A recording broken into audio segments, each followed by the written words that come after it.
Affordable housing is priority number one for most town councils in Summit County. Silverthorne is no different, but the town's newest project at Smith Ranch, a 63-acre property found west of Target, does not call for a single rental unit. Why? It comes down to need. Unlike Breckenridge and Frisco, Silverthorne already has more affordable rental units than affordable homes, 20 times more. There are 220 low-income rentals in town and just 12 low-income homes. A 2016 needs assessment calls for at least 200 single-family units there to meet demand as the lower Blue River Basin grows. The town purchased the property for $3.1 million with funds from 5A, a measure that earmarks tax money for affordable housing. We talked with Silverthorne officials to learn more about Smith Ranch and why this project is what locals need when they need it most. Phil Lindeman, Krystal 93 News Director, and I'm in the studio today with Mark Lydell and Lena Lesmis, the Assistant Town Manager and Senior Planner for Town of Silverthorne. Thanks for joining me today. Thanks, Phil, for having us. Yeah, of course. And today we will be talking Smith Ranch, the newest, largest workforce housing project in the town of Silverthorne. And we have an open house coming up on Wednesday, January 31st. We've had 2 open houses so far. What are we going to be going over at this next open house, this third open house? Well, this open house, we're going to be, focusing on the details of the development. As you know, we've been working with Tim Crane and Compass Homes, and Compass Homes Development has submitted their preliminary plan for the workforce housing project that we're doing here on Smith Ranch. And so we want to make sure that we get this out into the community so that they have the opportunity to see the development plans as they're progressing. Right, so this meeting also is about the zoning of the project, of the property. Currently the property is zoned similarly to Willowbrook Meadows. It's going to be rezoned to PUD, and by that process we're going to establish the density and the general uses that are going to be on the property. Okay, yeah, and the density, I know that at the past meetings that you've had, that was one of the big topics. Some people say could use more, but most people, it seemed like, were saying don't cram so many people in there that it feels like a suburban, block. What have you guys come up with so far? What does the developer come up with so far in terms of density? Well, I think a lot of it is that we're focusing in on is trying to make sure that we're meeting the needs for the workforce housing product that we're trying to get out there. So we're looking at single-family, duplex, townhouse types of multifamily units that we can put onto the Smith Ranch property. And I agree that a lot of people are concerned with the amount of density, but we certainly want to make sure that we get the appropriate mix of the style of units that are out there. So right now, we're looking at 220 units of workforce housing that we would like to see on the Smith Ranch. Great. Does that meet the needs that the town has seen so far? It's not going to meet the needs, the entire need. I mean, we go all the way back to some of the strategic housing plans that have been put in place over the years, and it's going to take a significant chunk out of what's needed in the lower Blue Basin. But we certainly want to focus in on, at least with Smith Ranch, deed-restricted workforce housing, a for-sale product. I think town council has certainly indicated that they want these units to be units that can be purchased by people who are going to live and work in the community as opposed to rental product. Like you said, staying away from rental, but still a large amount of units, 200 to 220. How does that fit into the footprint that is there right now? What do the plans kind of call for? Well, we have 50 acres of land, and with 50 acres of land, it's currently zoned for 6 units per acre, so that could be as many as 300 units. We certainly don't want to see that. It doesn't fit on the site with a lot of the wetlands and the steep slopes that we have in the area. So we've taken the central core of the land, and actually that's the area where the units would be concentrated for the 220. And with those units, that's the maximum that we're going to be seeing. We'll probably lose some of those as we work through the development process. Yeah, just to highlight that really this is almost a down zoning from what's existing, in that we're going from 300 to about 220 max units. and also preserving large areas of open space on the property, areas that are environmentally sensitive, like the Willow Creek and the wetland areas around it, and like Mark said, the steep slopes. All of that is not being disturbed. Another thing that was coming up on a lot of the public comments was, like you said, you guys are being very careful about not disturbing the natural ecosystem. There were some comments about elk migration, and that one of the hillsides right there, covered in aspens, is where the elk tend to go when they're birthing. How does that fit into the plan? Or, how does the developer make sure that they're going to do, right by the ecosystem there and the wildlife corridor that exists right by the property? So they have done a wildlife impact report whereby they've studied how this development would affect not just elk, but other species like black bears, mule deer, boreal toads. And what they've found out is that, yes, this is a little bit of a elk birthing habitat on that hillside that's not going to be disturbed. However, the bigger elk migration, where they summer, where they winter, where they have calving, is further up the hill. I think what we're looking for is the development portions of the property are actually where the hay meadow is.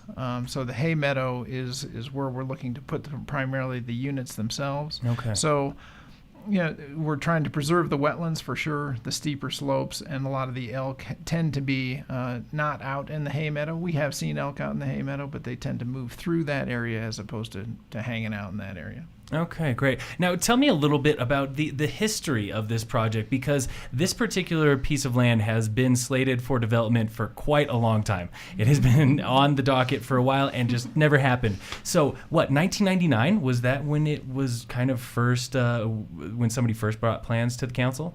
Yeah, this piece of property has been discussed for development, since the late 1990s. Silver Mountain Village was what it was called back at that time, and it was slated to be annexed into the town along with a Buffalo Mountain Ranch. And so we're going back from a previous history where they said that this Silver Mountain Village, or this Smith Ranch piece of property, would be that locals community, and that locals community would have all of the development attributes that we're looking at: workforce housing, some commercial, some mixed use types of development. So that proposal was brought back into the town back in the early 2000s. It fell apart for a variety of different reasons, and then it's been sort of discussed through the years with various other types of development that have been brought forward.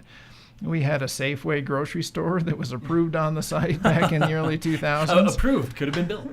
Could have been Go built. Figure. Like Lowe's. I mean, I was going to say, that's kind of, that area back there seemed like it was going out to commercial for a while, but this one just didn't. It did not get built for a variety of reasons, like I said. So we had that approval in place.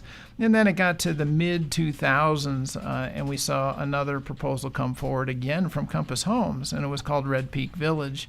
And Red Peak Village was, again, to be that workforce housing product that we would like to have seen.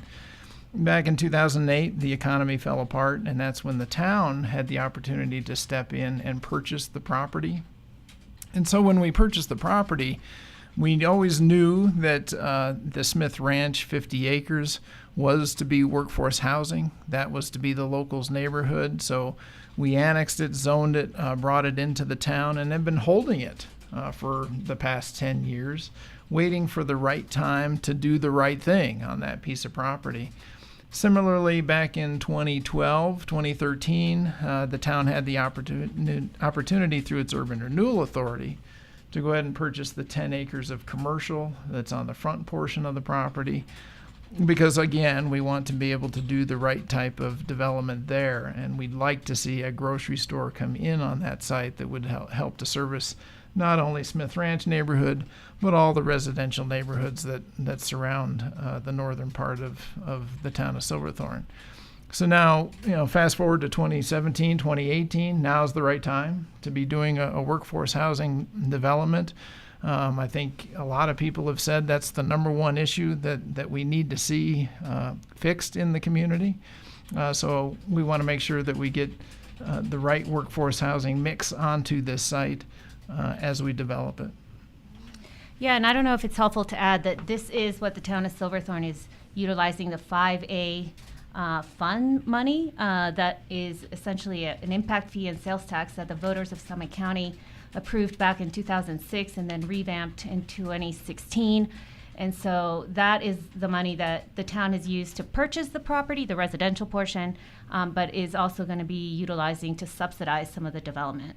Great, and 5A was the initiative that was created solely for Workforce housing. Yep. So it is being put to use right now. What's the dollar amount on this piece of property?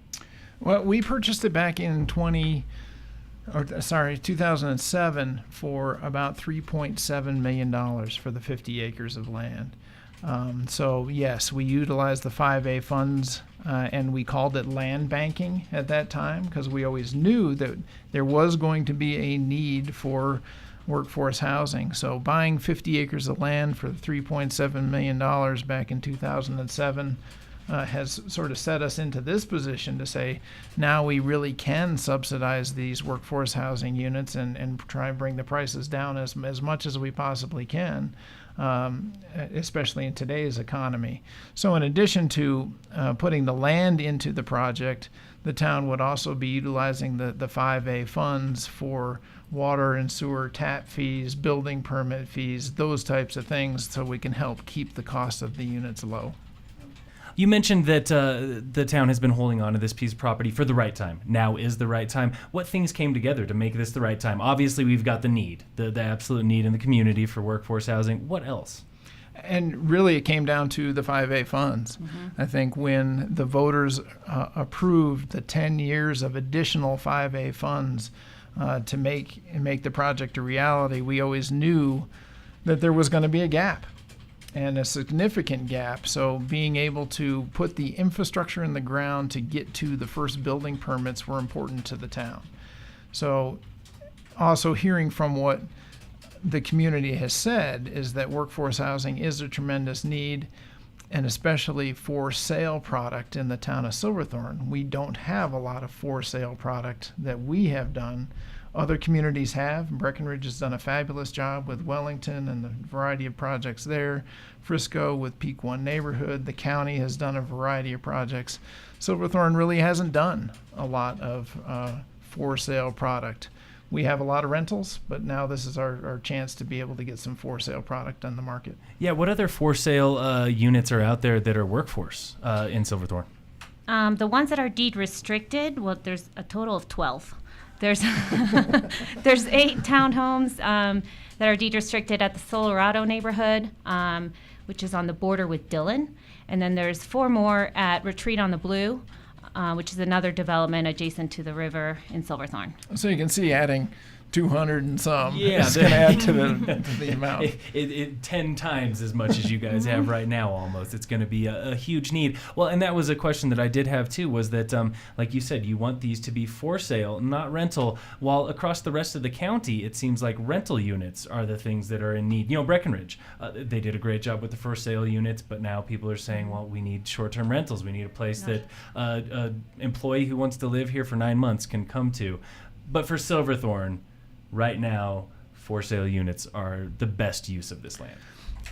Yeah, and I think a lot of that goes back to the fact that we have 220 units of rental, low-income rental. It's 60% of the area median income, or AMI, that currently exist within the town. And so the town council has said, we've got our fair share, if you will, of the rental at this time. So let's focus on the for sale product that we can get on the market for those that want to move out of the rental market and actually purchase a home within the community. And so that's the first step. We don't want to ignore the rental market. We certainly want to start with the for sale product, and then ultimately we get into the rentals again. The town certainly has a need for rentals. We recognize that, but right now we want to make sure that we do the for sale. Okay, great. Now, getting into the nitty-gritty of the proposal as it is right now and what you'll be presenting at the open house tomorrow, what will the residential look like as of right now? So, like we said, we have the number of units. What are those units going to be? I saw a lot of requests for 2-car garages. Well, that is one thing that is unique about the way this is being designed, is that all of the single family and duplex units on the property that are proposed will have a garage. So that is something that every owner in Summit County asks for and desires, and so we felt that having the garage component is important. The townhomes will be parked a little bit differently. There are right now 96 townhome units proposed on the property, and those are going to park different. But yeah, single family and duplex are going to have individually owned garages within the footprint of the home. Great. And how many single family duplex units? We have 69 currently. Mind you, this could change by some percentage, but we have 69 single-family homes and 24 duplexes. So 48 total duplexes. The other thing is to keep in mind is, the town is working in conjunction with Tim Crane and Compass Homes. So Compass Homes it's really their project. And it's a little unique from the town's perspective is we're partners on the project when we're going to be reviewing the application that's brought forward by Tim Crane and Compass Homes and his development team. But really, that's the way that it's being structured is it's really Compass Homes and Tim Crane that will be presenting at the open house and going through the development review processes for the approvals. Okay. What other projects has Tim Crane Compass worked on in the town of Silverthorne? With the town of Silverthorne, he actually did all of Angler Mountain Ranch. And Angler Mountain Ranch was 240 market rate units. I think he's just about done with his portion of that project. Tim and Compass Homes they certainly have done a lot of the other projects around the county. So the town saw them as being Tim and Compass Homes as being a good partner on this project. We did go through a pretty extensive RFP process, a request for proposals, to ask the development community as to who would be interested in developing and partnering with us on Smith Ranch development. We had almost all of our town council members sit in on the interviews for that project, and we did select Tim Crane and Compass Homes as being the preferred developer to work with us. And like you were saying, it's because they've worked here before. They kind of understand the logistics of building mountain homes. When it comes to the look, do they have a look or a design yet pinned down, or is that something that's going to have to come later? They have some basic architectural guidelines and ideas for the architecture of all the units, actually, all the unit types. But that's still a work in progress. It's still going to continue to evolve, but we're looking at, simple roof forms, definitely patios or porches in the front. We mentioned the garages that are going to be in each of the single family and duplex units, 2-story homes maximum. The townhomes will be a little different. And I think a lot of this is going to be concepts that will be available to be seen at the open house. So that's why we'd encourage people to come out and be able to preview a lot of the design work that we've done to date, what the floor plans might look like, the alley-loaded garages, those types of things is what we're looking to seek input on, because we want to make sure that the users of these houses, we're designing them for what they would like to see. We definitely want anybody that's interested in owning a unit at the Smith Ranch or in Silverthorne to definitely come out because the Housing Authority is going to be there, and we're going to start taking names of interested people, and because phase 1 of this project could potentially break ground this fall.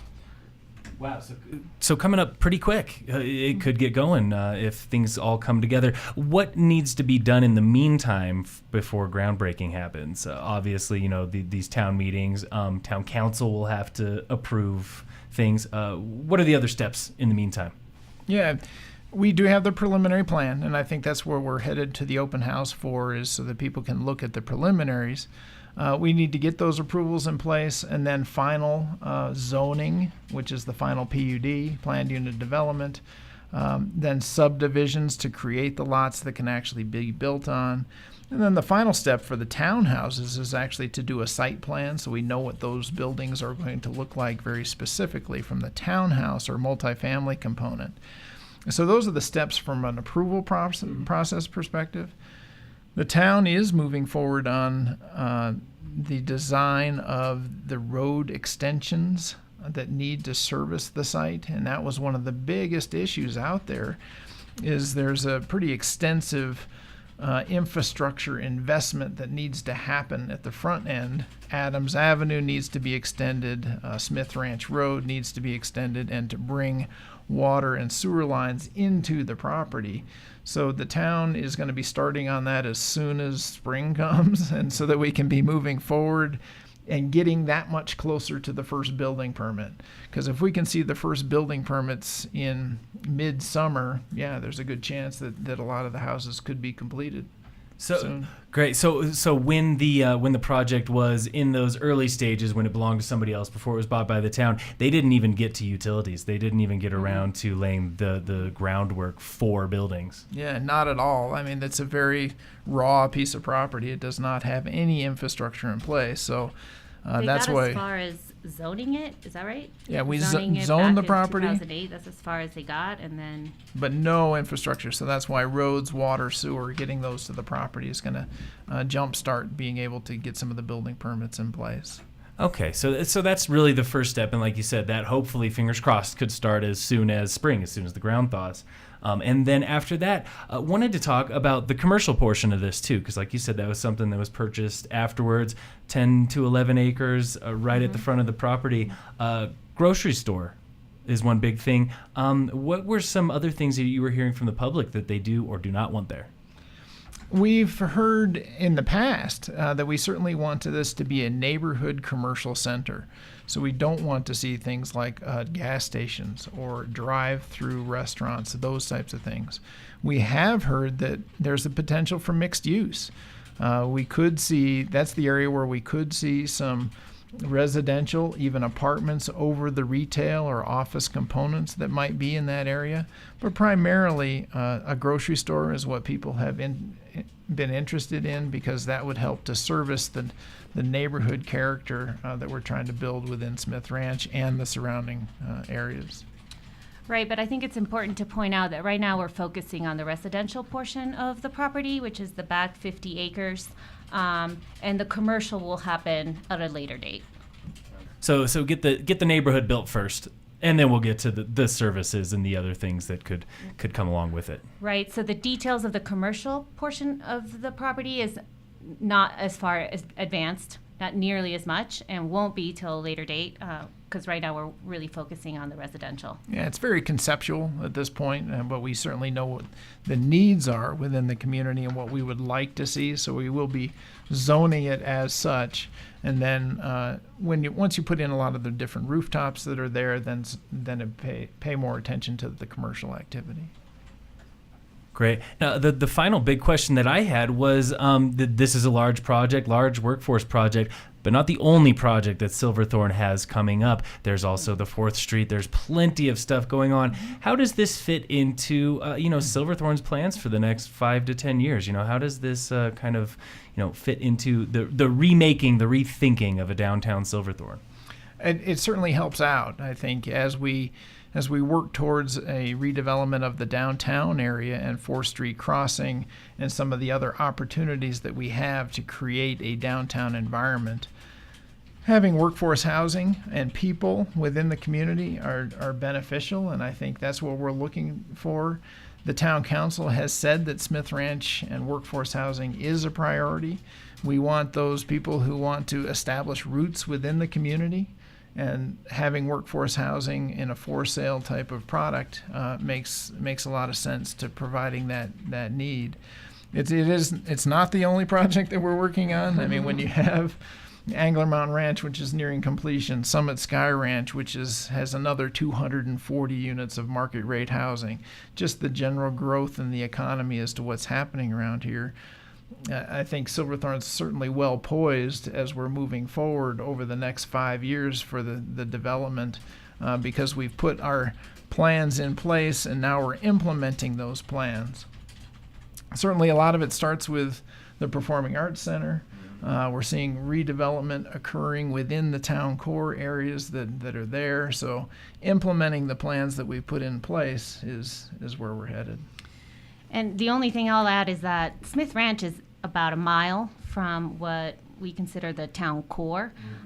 But we hope that it's going to be connected to that part of town and via sidewalk or some kind of a trail system along the highway or adjacent to it, so that the residents of Smith Ranch will be able to walk or bike or take a bus or drive to the downtown, but it's really not that far. Yeah, like you said, making it linked in, making this the sort of thing that fits into the downtown, not a separate neighborhood far away from everything.